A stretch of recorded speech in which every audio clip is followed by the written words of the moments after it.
Shalom Bapak Ibu Saudara yang terkasih yang diberkati oleh Tuhan kita Yesus Kristus. Kita kembali lagi dalam program Firman Tuhan untuk menanti pencurahan Roh Kudus. Kali ini kita sampai pada seri yang ke-8. Ya, seri ke-8 berbicara tentang biarkan rohmu menyala-nyala. Temanya adalah biarkan rohmu menyala-nyala.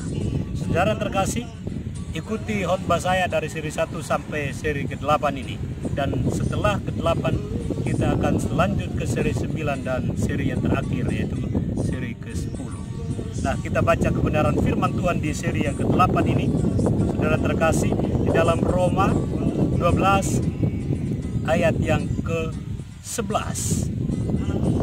Janganlah hendaknya kerajinanmu kendor, biarlah rohmu menyala-nyala dan layanilah Tuhan. Saya ambil di kata biarlah rohmu menyala-nyala.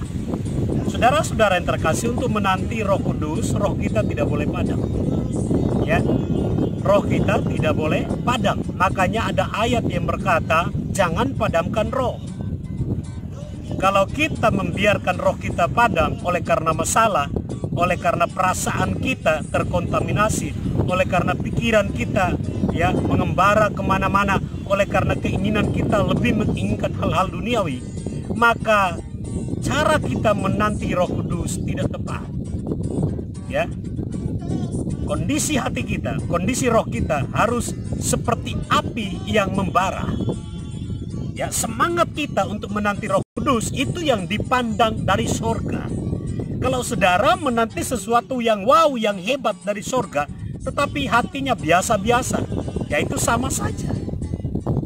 Saya kasih perumpamaan seperti saudara, seorang rakyat biasa menanti kedatangan presiden.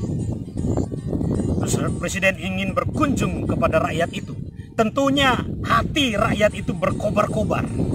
Sama seperti saudara juga pengen mendapatkan uang yang tidak pernah temukan, katakanlah ya 50 miliar. Dapat 1 M aja susah, ya bukan main. Ya kan? Tetapi tiba-tiba saudara mendapatkan undian dan jumlah undiannya adalah 50 M.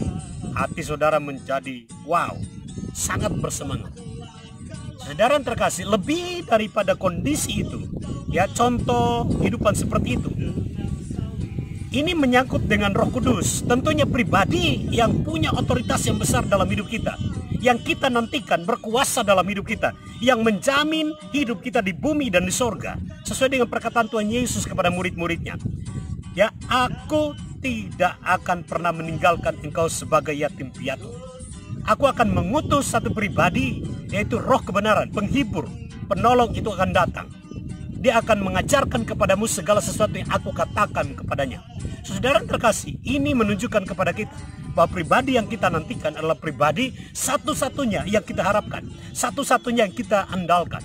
Tuhan Yesus naik ke sorga, tetapi dia mengirim pribadinya yang luar biasa, yaitu Roh Kudus sendiri. Satu pribadi ini akan mengajarkan kepada kita segala sesuatu yang tidak pernah kita tahu tentang hal surgawi. Karena itu saudara yang terkasih, kalau Anda menanti, usahakan hatimu penuh dengan semangat, rohmu menyala-nyala, ya, jiwamu jangan biasa-biasa. Karena Daud berkata begini, hai jiwaku, pujilah Tuhan. Ya, kata jiwa memuji Tuhan itu artinya dalam kondisi menyala-nyala. Anda sedang kalau menyanyi lagu-lagu yang semangat tentunya berkobar-kobar. Kalau Anda nyanyi dengan ya, lebih dari pemenang, itu nyanyi dengan masalah, nyanyi dengan tekanan pikiran. Itu bukan kondisi yang benar untuk menyanyi di hadapan Tuhan. Kalau saudara kita, roh kita sedang menyala-nyala, maka lagunya seperti rohmu menyala-nyala, ya. Biarlah rohmu menyala-nyala. Tentunya tubuh kita dan jiwa kita dan roh kita juga ekspresinya adalah menyala-nyala. Dalam keadaan apapun juga, saudara, saya tahu bahwa setiap persoalan hidup kita kadang membuat kita ingin memadamkan roh. Tetapi saya mau kasih tahu saudara bahwa rahasia kita menang atas segala tantangannya adalah kita bisa menjaga hati kita dan tidak akan pernah memadamkan roh. Ya, jangan padamkan rohmu yang sedang berkobar-kobar.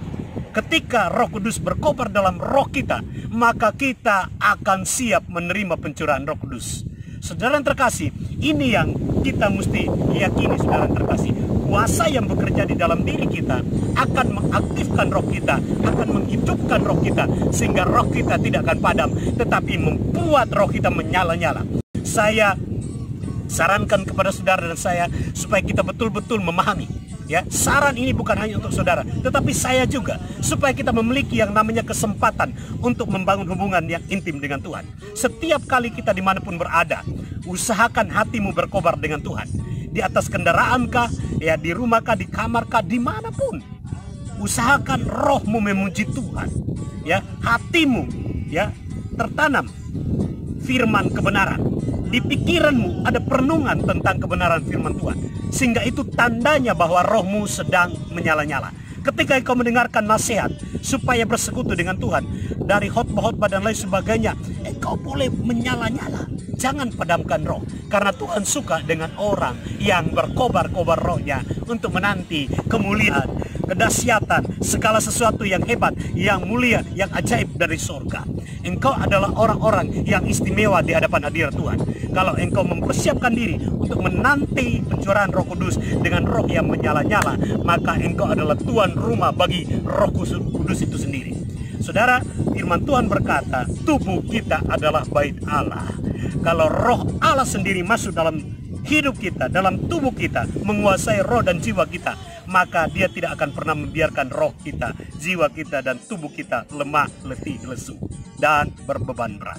Karena janji firman Tuhan, ya, datanglah kepadaku semua yang letih, lesu, dan berbeban berat, aku akan memberikan kelegaan.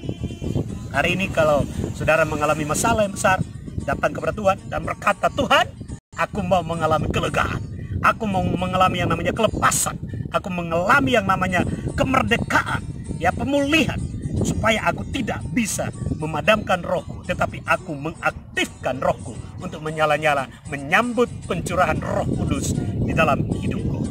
Tuhan Yesus memberkati saudara dan saya. Amin.